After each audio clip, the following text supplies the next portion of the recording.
Om Shanti. Good morning आप सभी बाबा के रूहानी फरिश्तों को, प्यारे प्यारे मीठे मीठे बहनों भाइयों को। आज सुनते हैं बाबा की मधुर मुरली का सार। कल बीते हुए कल में हम सभी ने बाबा के अव्यक्त महावाक्यों का रसास्वादन किया ही है। बीच बीच में जब भी मन किया करे सुन लिया करो, क्योंकि अव्यक्त महावाक्य दिल से कहो मेरा बाबा तो दिल वाला हाजिर हो जाता है। और आपके जीवन में भी जो भी अनुभूतियां हुआ करें, जो भी बाबा के साथ अच्छी फीलिंग हुई, उसे खुद तो रिवाइज करते रहा करो। बीच बीच में एक एनर्जी तैयार होती है। दूसरा, हमारा फर्ज बनता है, जो नए नए भाई बहन आते हैं, जुड़ते हैं बाबा के साथ या पुराने भी हैं, तो जब भी कभी होती है आपस में सभी के साथ मुलाकात, तो जरा शुरू कर दिया करो बात बात में अपने अनुभवों की बात। ठीक है, बहुत पुण्य जमा होगा। किसी आत्मा की अवस्था को परिपक्व बनाना, मजबूती देना, अपने अनुभवों के आधार से उसे खड़ा कर देना, ये बहुत जरूरी है। आजकल 4 ब्राह्मण मिलते हैं तो चौतरफा चौमुखा बातें करना शुरू कर देते हैं। सभी नहीं होते ऐसे, लेकिन हमें वास्तव में ये लक्ष्य ले लेना है कि जब भी होगी आपस में ब्राह्मणों की मुलाकात, तब करेंगे हम सब अपने अपने बाबा के साथ हुए अनुभवों की बात। एग्री? Thank you. बहुत पुरुषार्थ में अपना ही कल्याण है, 4 चांद लग जाते हैं। आइए 5/5/2025 के महावाक्यों का सार। मीठे बच्चे सदा इसी नशे में रहो कि हम संगम युगी ब्राह्मण हैं। जैसे उनको नशा रहता है, हम ये हैं वो हैं, अपने खानदान का नशा रहता है, अपने परिवार का नशा रहता है, अपने जाति, अपने धर्म, अपने देश, अपने राष्ट्र, सबका नशा रहता है सबको, है ना। तो हमें क्यों नहीं रहे? तो मीठे बच्चे सदा इसी नशे में रहो कि हम संगम युगी ब्राह्मण हैं। हम जानते हैं जिस बाबा को सब पुकार रहे हैं वह हमारे सन्मुख आया हुआ है। बाबा 2-3-4 दिन से लगातार साकार मुरलियों के माध्यम से सिखा रहे हैं कि हमेशा याद रखो कि वो मेरे सन्मुख है, हम उनके सन्मुख हैं। जिन बच्चों का बुद्धि योग ठीक होगा, उन्हें कौन सा साक्षात्कार होता रहेगा। बाबा कहते सतयुगी नई राजधानी में क्या क्या होगा, कैसे हम राज विद्या सीखेंगे, स्कूल में पढ़ेंगे, राज्य चलाएंगे। ये सब साक्षात्कार जैसे जैसे नजदीक आते जाएंगे होता रहेगा। परंतु जिनका बुद्धि योग ही ठीक नहीं है, जो अपने शांति धाम और सुख धाम को याद करते, धंधाधोरी करते, बाबा की याद में नहीं रह सकेंगे। जिनका बुद्धि योग ठीक है, वो अपने शांति धाम सुख धाम को याद करते, हर कार्य करते हुए एक बाप की याद में रहेंगे। उन्हें ही सब साक्षात्कार होते रहेंगे। सुना, तो हमेशा अब जोर देना है, चलते फिरते उठते बैठते खाते पीते हर कार्य करते हुए बाबा बाबा और बाबा, चारों तरफ बाबा ही बाबा। ठीक है ना। चिंतन, मनन, मंथन, गीतों का श्रवण, अच्छे अनुभवों का वक्तव्य, जो भी है, बस पूरा टाइम लगा दो। अब समय रहा भी नहीं है। दुनिया चिल्ला रही है कि हम किनारे पर हैं, और बाबा तो हमारा कब से बता रहा है ना। बस हम अपनी सुन लें, खुद भी तो दिखाई देता है ना। गीत बजा है, ओम नमो शिवाय नमः। ओम शांति।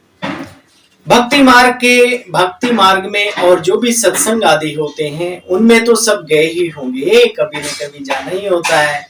कभी कथा, कभी भागवत, कभी हवन, कभी हर घर में कुछ कुछ होता है। तो वहां या तो कहेंगे बोलो सब वाह गुरु, या कहेंगे राम का नाम, राम राम जी।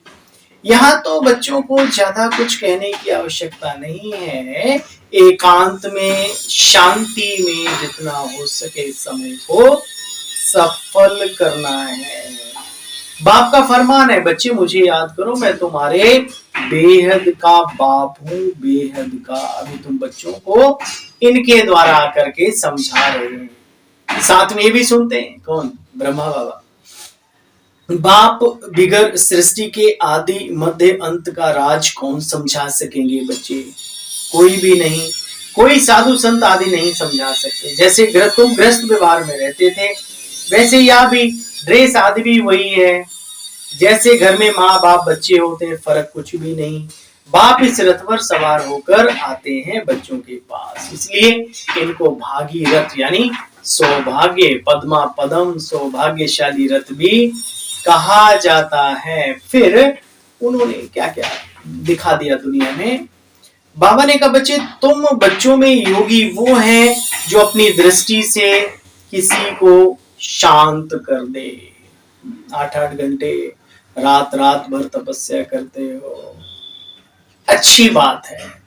ये परम सौभाग्य की निशानी है कि आपको वक्त मिलता है और आप सफल करते हो। लेकिन बाबा ने कहा तुम बच्चों में भी योगी वो हैं जो अपनी दृष्टि से ही सामने वाली आत्मा को शांत और शुद्धता की ओर ले जाने वाली वाइब्रेशन देकर उसको है इतनी ताकत, या डगमगा जाते हैं। कोई दूसरे चोले में स्त्री के सामने पुरुष, पुरुष के सामने स्त्री आते ही हिल जाते हो, नजर नीचे जो। अरे नजर से नजर मिले तो कोई बात बने, दृष्टि देते ना, पावरफुल इतना अपने आप को बनाना है। बाबा कहते बच्चे देखो तुम बच्चों में योगी वो हैं जो अपनी दृष्टि से किसी को शांत कर दें। यह भी एक ताकत है बच्चे, एकदम सन्नाटा हो जाएगा। हजारों मिसाल हैं हमारे बाबा और मम्मा और दादियों के, जितनी भी हमारी दादी थी सबके सामने जाकर के ऐसा अनुभव होता था, सब सुध बुध भूल जाते थे। हमारी मम्मा के सामने तो कितने लठधारी, और लठधारी समझते हो लड़ाई झगड़े वाले, पहुंचे भाई मिलाओ मिलाओ, मम्मा सामने बैठी थी, दृष्टि दी, बच्चे आओ, है ऐसे बाबा के सामने। तो हमें भी ये लक्ष्य रखना अपने जीवन में, 4 दिन की जिंदगी है, सफल कर लो भाई इसको। बाबा कहते बच्चे एकदम सन्नाटा हो जाएगा, यह भी एक ताकत है। तुम अशरीरी जब बन जाते हो तो बाप की याद में रहते हो, यही सच्ची याद है। फिर से प्रैक्टिस करनी है बच्चे, प्रैक्टिस कराई जाती है ना, करत करत अभ्यास के जड़ मत भय सुजान, करो मेहनत शांति में रहने की। अच्छा, जब जब योग लगता है योगी का, अचानक उसे उठना पड़े, शरीर भी स्थिर हो जाता है, शब्द भी स्थिर हो जाते हैं। कोई बोले तो अंदर से भीतर से आवाज नहीं आती। ऐसे कोई देखो तो एकदम से, उस समय पे कोई देखे तो बाबा चाहते हैं चलते फिरते उठते बैठते हमेशा ये स्थिति बनी रहे। अभी बाप शिक्षा देते हैं कि पावन कैसे बनना है। बाप को याद करना है कितनी छोटी आत्मा है जो पतित बनी है, फिर पावन बननी है। वंडरफुल बात है बच्चे, जो पतित बनी है वही पावन बननी है। बाप से तुम सब कुदरती बातें सुनते हो, सबसे कुदरती बात है आत्मा और परमात्मा की। जिसे ऋषि मुनि भी कहते थे नेति नेति हम नहीं जानते। देखो बच्चे, पत्थर बुद्धि से अब पारस बुद्धि बनी है। बुद्धि में सदा यही चिंतन चलता रहे, मैं आत्मा पत्थर बुद्धि थी और अभी पारस बुद्धि बनी हूं। बाबा कहते देखो किसी के भी शरीरों को याद नहीं करना, शरीर तो बहुत बड़े बड़े होते हैं, है ना। राणा प्रताप का भाला उठाओ तो उठा नहीं सकते, उनका शरीर कितना दमदार मजबूत, अभी थोड़े समय की बात है। तो सोचो हम देवता ही दुनिया में कितने सुंदर, कितने बलवान, कितने चरित्रवान हैं, क्या क्या नहीं होगा, विचार किया करो। अच्छा, इनको भी बाबा ने श्रीमत दी, साक्षात्कार कराया ब्रह्मा को। तुमको बच्चे में बादशाही देता हूं, अभी सर्विस में लग जाओ, अपना वर्षा लेने का पुरुषार्थ करो। तो लग गया, बड़े बाबा की सुनी तो हमारा छोटा वाला बाबा भी बड़ा बाबा बन गया जैसे कि। इसलिए उनकी कहावत में बड़ी सुंदर बात है, आदम को खुदा मत कहो, आदम खुदा नहीं है, लेकिन खुदा के नूर से आदम जुदा नहीं है। जैसे कि बाबा और बाबा दोनों एक हो गए। अच्छा, इस बाबा से भी अच्छी रीति, हाँ बाप कहेंगे बच्चे अच्छी रीति रहें, यहाँ जो भी आते हैं अच्छी रीति रहें, खाए पिए, जो कुछ भी नहीं लाए हैं उनको भी सब कुछ अच्छी रीति मिलता रहता है बाबा की एक में। ऐसा नहीं कोई धन से सर्विस करता है तो उसी का ख्याल रखा जाता है, नहीं भाई। सबके पास सब कुछ नहीं होता, जिसने अपना जीवन दे दिया उसके लिए। ऐसा मुझे सुनने में आया है, पता नहीं किसी ने, ब्राह्मण ने बेचारे ने, भोले वाला बुद्धू ही कहेंगे उसको, किसी बुजुर्ग ने कहा भाई हमारे को, बोला तुम्हारा ध्यान क्यों रखें, तुम्हारी कोई टेंशन आती है क्या? आजकल बच्चे कहते हैं अपने माता पिता से, जो बुजुर्ग होते हैं जीवन में, अरे तुम बच्चों को पाल पोस कितना बड़ा कर दिया, बुजुर्ग की छत्र छाया ही बहुत है ना। तो बाबा ने ऐसे नियम बनाए, ऐसे सिस्टम बनाए। असंतुष्ट आत्मा तो कहीं संतुष्ट नहीं हो सकती, लेकिन हमने यज्ञ में देखा है कि बाबा ने ऐसा सिस्टम बनाया, खाने पीने रहने पहनने की कोई दिक्कत नहीं, गरीब से गरीब बाबा का बच्चा हो, अमीर से अमीर हो, सबको एक जैसा है। मधुबन में देखने को मिलता है नजारा। तो बाबा कहते हैं सब कुछ अच्छी रीति मिलता है, इस बाबा से भी अच्छी रीति रहते हैं। बाबा तो बिल्कुल हमारे साधारण रहते थे। शिव बाबा कहते हैं हम तो हैं ही रमता योगी, कोई का भी कल्याण करने जा सकता हूं कभी भी। जो ज्ञानी बच्चे हैं वो कभी साक्षात्कार की आदि की बातों में खुश नहीं होंगे, सिवाय योग के और कुछ भी नहीं। बाबा ने कहा यहाँ पर इस जीवन में, योगी जीवन में योग नहीं तो कुछ भी नहीं, योग के सिवाय कुछ भी नहीं। इन साक्षात्कार की बातों में बच्चे खुश नहीं होना, बिल्कुल ठीक है, खुशी आती है, हमने ये देखा वो देखा, कभी कभी माया भी प्रवेश कर जाती है, साथ साथ उससे कोई हमारे विकर्म विनाश नहीं होते, ये याद रहे। तो बाबा कहते योग जरूरी है। अच्छा, मीठे मीठे स्किल्ले बच्चों प्रति माता पिता बाप दादा का याद प्यार और गुड मॉर्निंग। रूहानी बाप के रूहानी बच्चों को नमस्ते बाबा, हमारी भी स्वीकार करना, नमस्कार नमस्ते गुड मॉर्निंग। सार का भी सार सुनेंगे। योग की ऐसी स्थिति बनानी जो दृष्टि से ही किसी को शांत कर दे, कोई दुर्भावना से, व्यर्थ भावना से भी आपके सामने आए तो उसके अंदर वो भावना नष्ट हो जाए, ठीक है ना, एकदम सन्नाटा हो जाए। इसके लिए अशरीरी बनने का अभ्यास करना है। ज्ञान के सच्चे नशे में रहने के लिए याद रहे हम संगम युगी ब्राह्मण हैं। श्रीमत पर चलते चलो, ज्यादा चूचा नहीं करो, ये क्यों वो क्यों क्या क्यों क्यों। वरदान है बाबा का, हम सब वरदानी मूर्त आत्माओं के लिए परमात्मा मिलन द्वारा रूह रिहान का सही रिस्पॉन्स प्राप्त करने वाले बाप समान बहुरूपी भव।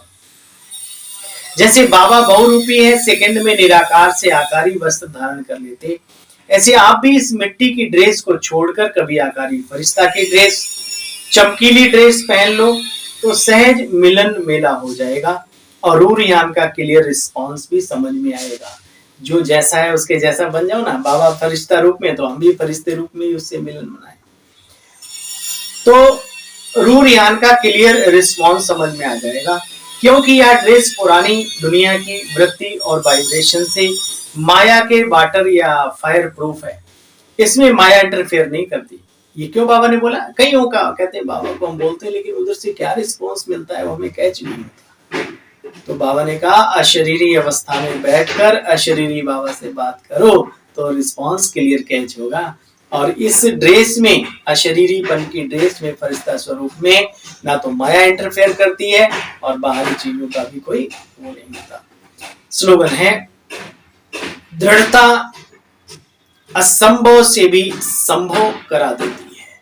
तो जब बाबा के बने या जीवन में कोई भी, ये बात सबके लिए लागू होती है, कभी भी कोई कार्य करने चलो तो संकल्पों की दृढ़ता जरूरी है। दृढ़ता नहीं तो सफलता नहीं है। बाबा ने कहा दृढ़ता असंभव से भी संभव करा देती है। जो कार्य असंभव होने वाला है वो भी होके ही रहेगा। अब व्यक्ति इशारा है आज का, रूहानी रॉयल्टी और प्योरिटी की पर्सनैलिटी को बच्चे धारण करो। ब्रह्मा कुमार का अर्थ ही है सदा प्योरिटी की पर्सनैलिटी और रॉयल्टी में रहना। ओम शांति, ओम शांति, ओम शांति। कल फिर मिलते हैं बाबा की मधुर साकार मुरली का सार लेकर। तब तक के लिए बारंबार ओम शांति, नमस्कार।